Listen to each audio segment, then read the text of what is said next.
ইনকিলাব মঞ্চের মুখপাত্র শরীফ ওসমান বিন হাদির মৃত্যুতে আবারও ফুঁসে উঠেছে রাজশাহী বিশ্ববিদ্যালয়ের বৈষম্য বিরোধী শিক্ষার্থীরা। জুলাই আন্দোলনে ফ্যাসিস্ট আওয়ামী সন্ত্রাসীদের মদদ দেওয়ার অভিযোগে বিশ্ববিদ্যালয়ের ৬ দিনকে অপসারণের দাবিতে মাঠে নেমেছে তারা। অভিযোগ, ফ্যাসিস্ট পতনের দীর্ঘ সময় অতিবাহিত হলেও সরকারের নমনীয়তায় ফ্যাসিস্টের দোসররা রাষ্ট্রকে অস্থিতিশীল করতে অপচেষ্টা চালাচ্ছে। রাজশাহী থেকে জাহিদ হাসানের প্রতিবেদন।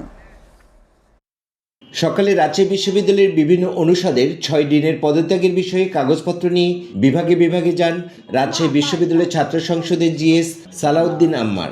কোনো ছুটি ছাড়াই অনুপস্থিত ছিলেন তারা।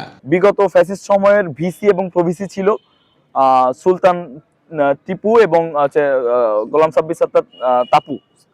তো এনাদের দুইজনের কেউই মানে লিখিত ছুটি নেয় নাই এবং মৌখিকও নেয় নাই।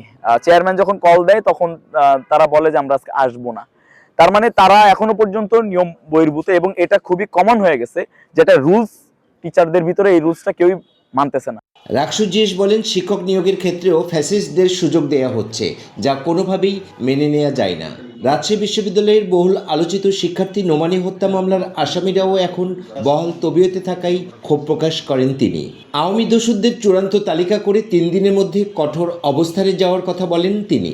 শিক্ষা গবেষণা ইনস্টিটিউটের খণ্ডকালীন শিক্ষক নিয়োগের ব্যাপারে ডক্টর মোবাররা সিদ্দিকা, উনি হচ্ছে ফাইকুল ইসলাম সাহেবের মানে ওয়াইফ, যিনি আপনার খুলনা বিশ্ববিদ্যালয়ের উপাচার্য ছিলেন এবং জানেন যে খুলনা বিশ্ববিদ্যালয়ের প্রচলিত আছে খুলনা বিশ্ববিদ্যালয়ের জমি পর্যন্ত বিক্রি করে দিয়ে আসছে। এদিকে শিক্ষার্থীদের ন্যায্য দাবির বিষয়ে বিবেচনার আশ্বাস দিয়ে ক্যাম্পাসে যেন কোনো অনাকাঙ্ক্ষিত পরিস্থিতির সৃষ্টি না হয় সে বিষয়ে শিক্ষার্থীদের প্রতি আহ্বান জানিয়েছে বিশ্ববিদ্যালয় প্রশাসন। যে কোনো যদি সংকট তৈরি হয়, সংকট সমাধানের জন্য আলোচনা, নেগোসিয়েশন এবং মোটিভেশন, এইগুলো নিয়ে আমরা কাজ করছি। আমরা চাচ্ছি যে কোনো অনাকাঙ্ক্ষিত পরিস্থিতির জন্য বিশ্ববিদ্যালয় তৈরি না হয় এবং প্রত্যেকের মর্যাদার জন্য অক্ষুণ্ণ থাকে। আর কোনো নমনীয়তা নয়, দেশ থেকে আওয়ামী ফ্যাসিস্ট ও তার দোসরদের নির্মূল করা না হলে একে একে জীবন দিতে হবে আরও শত ওসমান হাদিকে। এমন কথাই বলছেন জুলাই যোদ্ধারা। জাহিদ হাসান, এসএটিভি, রাজশাহী।